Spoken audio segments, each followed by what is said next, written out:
बहुत सारी कहानियों के बीच सुनने में ये आ रहा है कि दुनिया 2026 को ख़त्म है। तो क्या सच में दुनिया 2026 में ख़त्म है?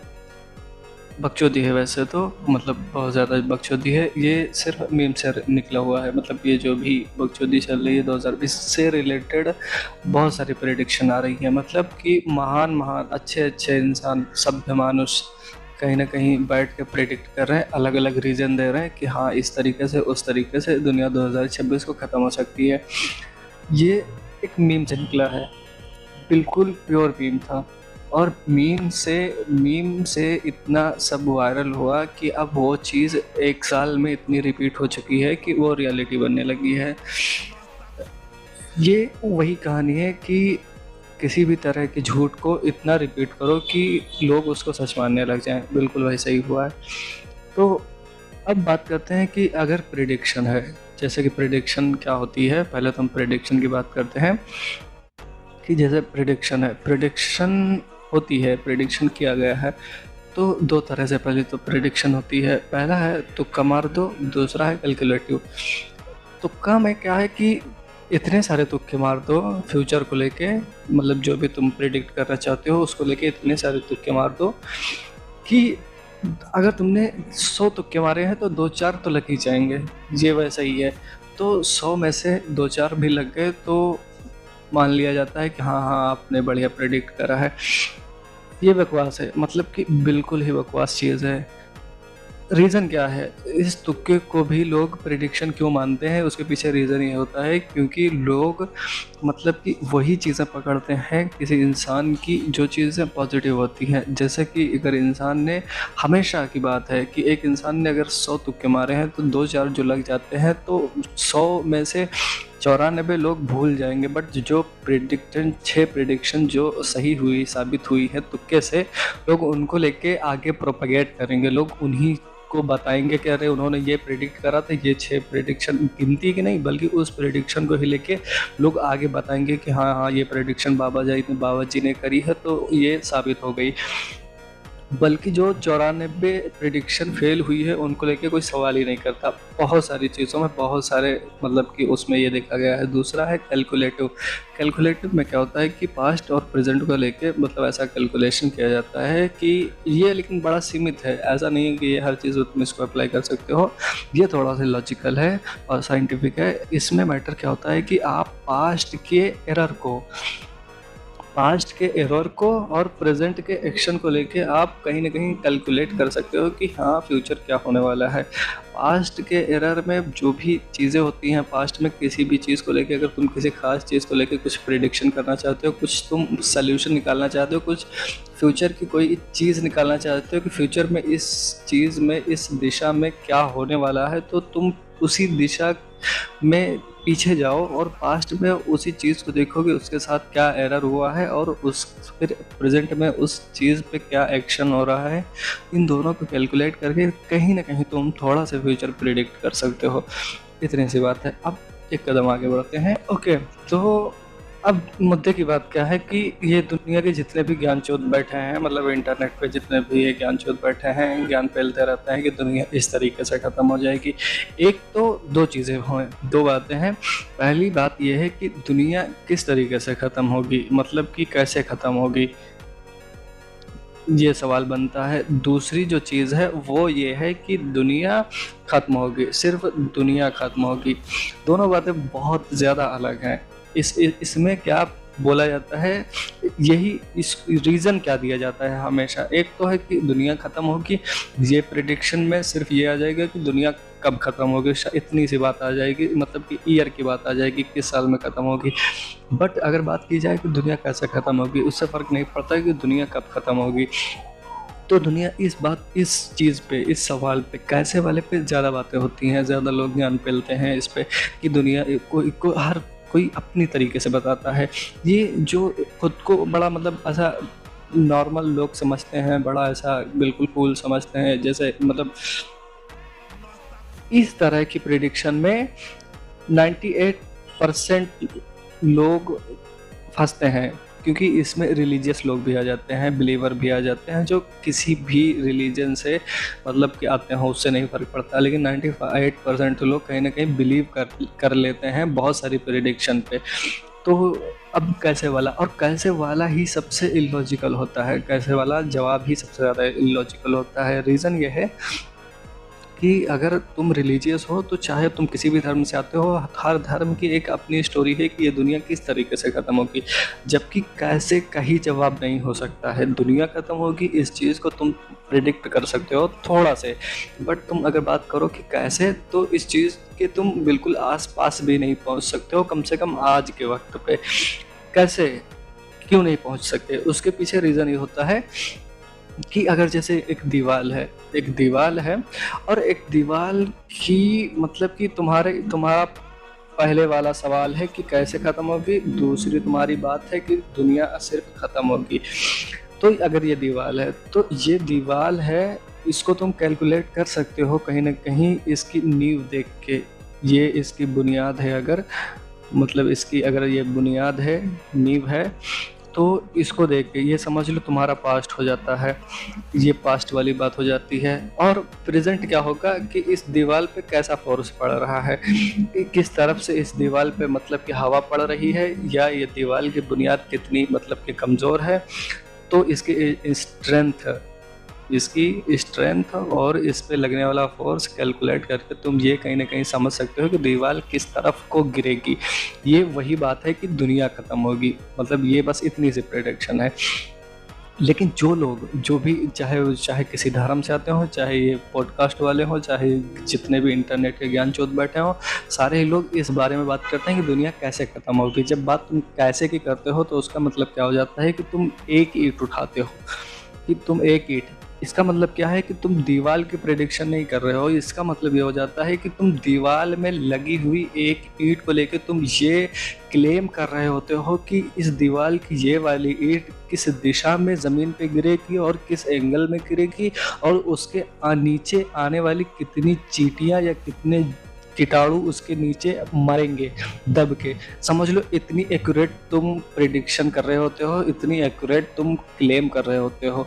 दीवार गिरना तो समझ लो बड़ी बात हो गई कि दुनिया ख़त्म होगी, इस हर कोई समझ इस बात को लेके कहीं ना कहीं ये बोल सकता है कि दुनिया ख़त्म होगी। ये बहुत मतलब कि कॉमन सा थॉट माना जा सकता है। बट कैसे की अगर तुम बात करते हो तो उसका मतलब यही हो जाएगा कि तुम दीवार गिरने की बात नहीं कर रहे हो सिर्फ तुम, बल्कि दीवार में लगी हुई ईंट को लेके तुम प्रेडिक्ट कर रहे हो कि उस ईंट जो दीवार की एक ईंट है, फला नंबर की ईंट है, और वो ईंट इस तरीके से ज़मीन पे गिरेगी, इस दिशा में गिरेगी, उसका एंगल ऐसा रहेगा, वो ज़मीन पे जैसे गिरेगी उसके नीचे कितनी चींटियाँ मरेंगी। तुम ये सब मान लो कि प्रिडिक्ट कर रहे होते हो, तो ये इतना ही इलॉजिकल है।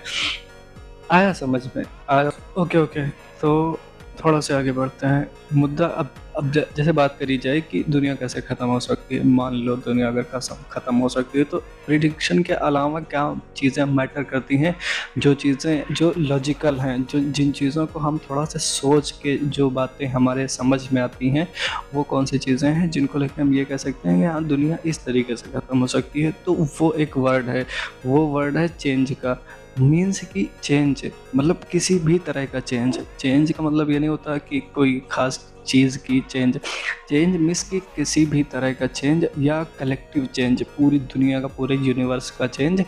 सारी चीज़ें एक चेंज ही एक ऐसी चीज़ है, एक ऐसा वर्ड है जो इस बात को इस्टेब्लिश करता है कि हाँ ये दुनिया, ये यूनिवर्स कोलैप्स कर सकते हैं, ये दुनिया ख़त्म हो सकती है।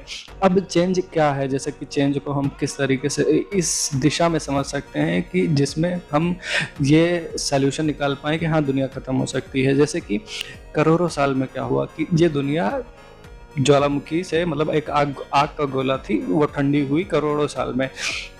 लाखों साल में क्या हुआ कि जीवधारी इवॉल्व हुए, मतलब कि पानी से, या जो भी इवोल्यूशन का पूरा प्रोसेस देखो तो वो समझ में आएगा कि लाखों साल में ये प्रोसीजर पूरा हुआ, कि लाखों साल में जीवधारी इवॉल्व हुए। हज़ारों साल में क्या हुआ कि इंसान कहीं ना कहीं कॉन्शियस बीइंग बना। इंसान जहाँ जानवर था लाखों साल पहले, फिर उसके बाद हज़ारों साल पहले इंसान क्या हुआ, कॉन्शियस बीइंग बना, मतलब कि इंसान ने सोचना समझना शुरू किया। अब सैकड़ों साल में क्या हुआ, सैकड़ों साल में हमने टेक्नोलॉजी इवॉल्व करी, टेक्नोलॉजी ने हमें कहीं ना कहीं मतलब कि जैसा भी हमें बनाया, वो मैटर करता है कि टेक्नोलॉजी सैकड़ों साल में इवॉल्व हो गई। तो ये सारी चीज़ें क्या है, ये सारी चीज़ें टाइम से रिलेटेड हैं। ये है कि अब करोड़ों साल में टेक्नोलॉजी नहीं इवॉल्व हुई, मतलब कि करोड़ों साल में तो ये यूनिवर्स एक स्टेबल बना और हमारी दुनिया कहीं न कहीं हमारी दुनिया में स्टेबिलिटी आई। बट कहने का मतलब ये है कि इस टाइम, हर चीज़ में एक टाइम मैटर करता है और चेंज के लिए सबसे ज़्यादा इम्पोर्टेंट क्या है, टाइम है। टाइम को जैसे देखते हैं, टाइम अगर आप टाइम को घड़ी से और कैलेंडर से निकल के देखते हो ना, अभी के लिए आप कैलेंडर और घड़ी बिल्कुल भूल जाओ, क्योंकि ये अगर फिलोसॉफिकली देखोगे ना टाइम को, क्या ही मतलब बिल्कुल अलग ही चीज़ हो जाती है टाइम।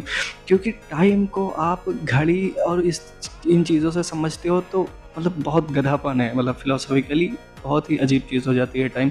क्योंकि टाइम कैसे होता है, टाइम दो इवेंट से बनता है। इवेंट मतलब क्या होता है, इवेंट मूवमेंट कह सकते हो। इवेंट इवेंट इवेंट क्या होता है, इवेंट मीन्स कि आप किसी घटना की जितनी छोटी टाइम लिमिट बना सको, जितनी किसी घटना के घटित होने की जितनी छोटी टाइम लिमिट आप निकाल सको, वही इवेंट हो जाएगा। जैसे कि 0.0 ये इतने ज़ीरो लगा के इतने सेकंड में अगर कोई चीज़ ए से बी तक मूव करती है तो वही इवेंट हो जाता है। मतलब कि एक जगह से दूसरी जगह पे किसी चीज़ का पहुंचना ही एक इवेंट हो जाएगा। और इवेंट यहाँ भी है, इवेंट यहाँ भी है, इस पूरी प्रोसेस को तो मूवमेंट कहेंगे। बट ये घटना कितने टाइम में हो रही है, यही चीज़ मतलब इवेंट हो जाती है। अब इवेंट कितना भी छोटा हो सकता है, इवेंट इनफाइनाइट भी हो सकता है। मतलब अगर आप कहते हो, बहुत सारे लोग मतलब ये कहते हैं कि मतलब 1 सेकंड में भी इनफाइनाइट टाइम है। फिलोसफी का ऐसा मतलब रूल है, 1 सेकंड मतलब 1 सेकंड में सिर्फ हमें लगता है कि बस 1 सेकंड, हाँ जस्ट हो गया 1 सेकंड, बट ऐसा नहीं है। 1 सेकंड में भी इनफाइनाइट टाइम है, मतलब इतना टाइम है 1 सेकंड में भी जो तुम कैलकुलेट नहीं कर सकते हो, जो मतलब कि तुम्हारी गिनती से भी परे हो जाता है। ये इतनी अजीब चीज़ है। बट हम उतना ही कंसीडर करते हैं जितना हम ऑब्जर्व कर पाते हैं, जितना हम समझ पाते हैं, जितना हम कहीं ना कहीं फील कर पाते हैं, जितना टाइम को। अगर हमने किसी भी चीज़ के मूवमेंट को हमने इतने सेकंड में समझा कि हाँ उस इतने सेकंड में ऑब्जर्व कर लिया किसी मूवमेंट को, तो हम मान सकते हैं कि हाँ ये हमारे इवेंट का सबसे छोटा हिस्सा है। सबसे बड़ा हिस्सा क्या हो जाएगा, सबसे बड़ा हिस्सा बिग बैंग। बिग बैंग करोड़ों साल में हुआ, मतलब यूनिवर्स ये फॉर्म हुआ करोड़ों साल में।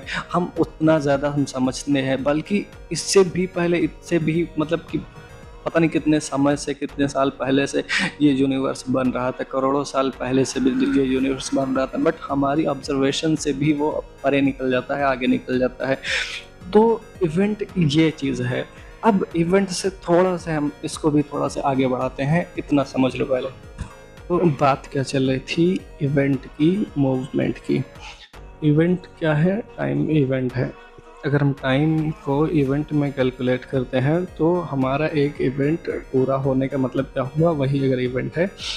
जैसे कि हम ऑब्जर्वेबल मतलब कि बबल में रहते हैं, ऑब्जर्वेबल है, मतलब टाइम ऑब्जर्वेबल है। टाइम को हम सिर्फ मतलब कि आभास कर सकते हैं, टाइम कुछ भी नहीं है। टाइम घड़ी से रिलेटेड नहीं है, टाइम कैलेंडर से रिलेटेड नहीं है। टाइम को सिर्फ हम फील करते हैं, सिर्फ घड़ी में देखते हैं, इसलिए हमें लगता है कि हाँ टाइम कुछ एग्जिस्ट करता है। बट टाइम घड़ी जैसी कोई चीज़ नहीं होती है, एक इवेंट का पूरा होना ही टाइम होता है। अब जैसे कि एक इवेंट है, एक इवेंट ए से बी 50 किलोमीटर का सफ़र है, 50 किलोमीटर का ये रास्ता है। हम एक टाइम पे पैदल जा रहे थे तो 50 दिन लग रहे थे, घोड़े से जा रहे थे फिर 10 दिन लगे, फिर हमने कार ली, कार से हम गए 3 दिन लगा, फिर एरोप्लेन से गए 2 घंटे लगे। तो एक ही इवेंट है, मतलब एक इवेंट जो ए से बी का सफ़र है, 50 किलोमीटर का रास्ता है, हम अलग अलग टाइम में अलग अलग सवारी से पहुँचे। अब अगर ये एक इवेंट है तो आप ये समझो कि जो चेंज एक टाइम पे पैदल जाने पे 50 दिन में पूरा हो रहा था, वही टाइम, वही चेंज एरोप्लेन से हमने 2 घंटे में मतलब पूरा किया। इवेंट एक है, सबसे पहली चीज़ ध्यान यही रखना है कि इवेंट है, वरना कन्फ्यूज़न बहुत हो जाएगी। तो ओके, तो अगर हम इवेंट लेते हैं, तो अगर इवेंट एक ही इवेंट है तो इसमें हम कितने मूवमेंट क्रिएट कर सकते हैं, कितनी सारी चीज़ें। ज़िंदगी किससे हम मतलब समझते हैं, ज़िंदगी हमारी जो चलती है, जो चेंज हमारी लाइफ में आता है, वो चेंज का हमारी ज़िंदगी का मकसद क्या होता है कि अचीवमेंट।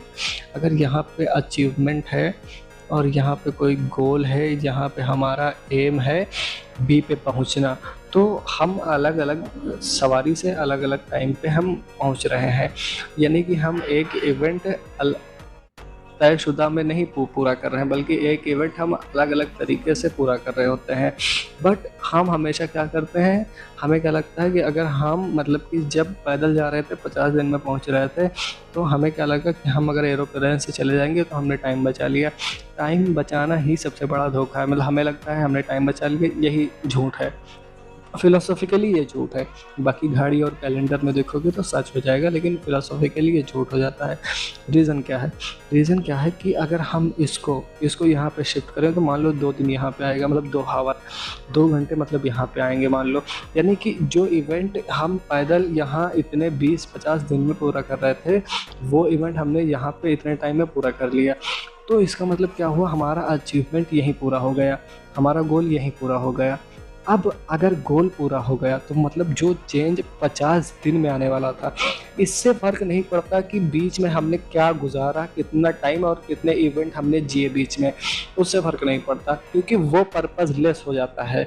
बट अगर हमने जो अचीवमेंट यहाँ हमने हासिल करना था 50 दिन मतलब बाद, वो हमने 2 घंटे बाद ही अचीव कर लिया, तो इसका मतलब अब यहाँ से नया गोल हो जाएगा, नया गोल नया एम बन जाएगा, हमारे सामने नया चैलेंज आ जाएगा। जो नया चैलेंज हम शायद यहाँ पे पूरा कर लेंगे। मतलब कि जो चेंज है, जो असली मुद्दा है चेंज का, वो चेंज हम इतना जल्दी अगर पूरा कर रहे हैं, तो अगर हर चीज़, इस दुनिया की हर चीज़ जो इवॉल्व हो रही है, जो टेक्नोलॉजी, जो सारा प्रोसेस जो इतनी तेज़ी से बढ़ रहा है, तो वो चेंजेस कहीं ना कहीं हम इवेंट के साथ खेल रहे हैं। हम किसी भी चीज़ के साथ, हम टाइम के साथ हम टाइम वाइम बचा नहीं रहे हैं, बल्कि हम बस सिर्फ इवेंट के साथ खेल रहे हैं। इवेंट को ही हम सिकोड़ रहे हैं और उसी को हम मरोड़ रहे हैं, इवेंट को ही। तो जब हमने यहाँ पे अचीव हमने कर लिया जो भी हमें अचीव करना था, तो यहाँ से नया हमें एम मिल गया, नया गोल मिल गया, नया कुछ करने का हमें वो मिल गया। तो जब हमें कुछ नया मिल गया, तो उसके बाद जब हम वही एम से दूसरा एम पकड़ेंगे, जब दूसरा एम पकड़ेंगे तो इसका मतलब क्या हो जाता है कि चेंज ही जो शब्द है वो अप्लाई होता है। चेंज, अब ये हर कोई, पूरी दुनिया, बल्कि हर इंसान, बल्कि इंडिविजुअल, पूरी दुनिया मिलके जब इस तरीके से वर्क करेगी, इसके बाद अभी तो चलो एरोप्लेन है, अभी 2 घंटे में कोई चीज़ पूरी हो रही है और कोई नया अचीवमेंट हमें मतलब कितनी जल्दी मिल रहा है। तो मतलब चेंज सोचो कि कितना फास्ट है। पहले जो चेंज 50 दिन में आता था, वो अब 2 घंटे में आ रहा है। अब हम एरोप्लेन से चलते हैं, एक टाइम आएगा जो टेक्नोलॉजी नई आ रही है, वो है लूप की। लूप में क्या है कि तुम्हें वैक्यूम में चीज़ें इधर उधर कर दी जाएंगी। लूप के बाद भी क्या आएगा, वो टेलीपोर्टेशन आएगा। लूप, उम्मीद है टेलीपोर्टेशन आएगा। अगर लूप में चीज़ें, जो चेंज अभी 2 घंटे में आ रहा है इतनी टेक्नोलॉजी के बाद, वही लूप के आने के बाद शायद 2 मिनट में पूरी हो जाए, मतलब कि यहाँ पे पूरा हो जाए वही चेंज। अगर वही चेंज यहाँ पे पूरा हो गया तो मान लो टेलीपोर्टेशन आ गया। टेलीपोर्टेशन में मान लो 2 मिनट में अभी हो रहा है लूप में, और टेलीपोर्टेशन आ जाएगा तो 2 सेकंड में हो जाएगा। मतलब जो चेंज देखो 50 दिन में आ रहा था, एक टाइम आएगा वो चेंज 2 सेकंड में आ जाएगा। तो असली दुश्मन क्या है? असली दुश्मन चेंज ही है, हर चीज़ का चेंज। अब इसको थोड़ा सा तो मतलब प्रैक्टिकल हम देखते हैं। प्रैक्टिकली हम देखें तो पहले तीर तलवार से लड़ाई हो रही थी, लिखना भी नहीं है मुझे। तीर तलवार से पहले लड़ाई हो रही थी, फिर उसके बाद क्या हुआ, टाइम बदला तो मतलब कि गन आई और टैंक आए। जो यहाँ पे मतलब कि दिक्कतें हो रही थी, जो यहाँ पे 3 दिन 4 दिन लड़ाइयाँ हो रही थी, अब वहाँ पे 1 घंटे 2 घंटे में लड़ाइयाँ ख़त्म हो जाएंगी। एक चेंज ही है ये, टेक्नोलॉजी का चेंज कर लो, दुनिया का चेंज कर लो, जो कुछ भी जैसा भी चेंज कर लो, सारी चीज़ें चेंज पे ही है। एक चेंज वैसा भी आएगा जो अभी क्या चेंज चल रहा है, अभी चेंज चल रहा है न्यूक्लियर का, कि अगर यहाँ पे 2 हफ्ते में लड़ाई ख़त्म हो रही थी, जितनी जाने यहाँ 2 हफ्ते में जा रही थी, गन और टैंक आने के बाद 2 दिन में उतनी जाने लगी, फिर न्यूक्लियर आया 15 मिनट में उतनी जाने लगी। अब 15 दिन पे अभी हो मान लो, एक टाइम आएगा, कुछ टेक्नोलॉजी आप सारी टेक्नोलॉजी को मिला दो, आप एआई को मिला दो, आप मतलब कि जितनी भी न्यूक्लियर वेपन है या जितनी भी तरह की चीज़ें हैं, जितने भी आप टेक्निक है, आप सोशल मीडिया और कहीं न कहीं आप इस मतलब कि इंटरनेट वर्ल्ड को ही देख लो, इसमें ही कुछ चीज़ें ऐसी होती हैं जो इतना बड़ा चेंज ले आती हैं हमारी सोसाइटी में, जो चेंज कहीं न कहीं एक ड्रास्टिक चेंज लाती है। मतलब एक ऐसा चेंज आ जाता है पूरी सोसाइटी में जो पहले हज़ारों सालों में आता था, जो सैकड़ों सालों में आता था, जो महीने भर में जो चेंज आता था, आज के टाइम पे वैसा चेंज 15 मिनट में आ जाता है। 15 मिनट में कोई चीज़ इंटरनेट पे वायरल हुई, इधर-उधर हुई, लोगों ने उसको देखा और लोगों के माइंडसेट पे एक ऐसा शिफ्ट आया जिससे एक नया बिहेवियर सेट हो गया, एक नई नई मतलब बहस छिड़ गई, मीन्स की चेंज। तो असली चीज़ क्या है? मुद्दे की बात ये है कि असली चीज़ चेंज ही है। एक दिन ऐसा आएगा, एक चेंज ऐसा आएगा हमारी दुनिया पे जो चेंज इस दुनिया को ही ख़त्म कर देगा। मतलब इस दुनिया का जो इकोसिस्टम है, ये जो कहीं न कहीं इंटरनेट सिस्टम है, ये जो मतलब जितने भी सिस्टम से दुनिया चल रही है, सब कुछ कोलैप्स कर जाएगा। सबके पीछे क्या है? एआई दुनिया ख़त्म नहीं करेगी, ना कि तुम्हारा ग्लेशियर का पिघलना दुनिया ख़त्म करेगा, ना कि तुम्हारी न्यूक्लियर दुनिया को ख़त्म करेगी, कुछ नहीं। चेंज चेंज इन सब चीज़ों को इस तरीके से ये मीडियम बनेंगे, ये सिर्फ उसका एक समझ लो एक हथियार बनेंगे, लेकिन असली जो चेंज, असली जो चीज़ होगी हमें ख़त्म करेगी, वो होगा चेंज। धन्यवाद। धन्यवाद, उम्मीद है मैंने आपको समझा दिया।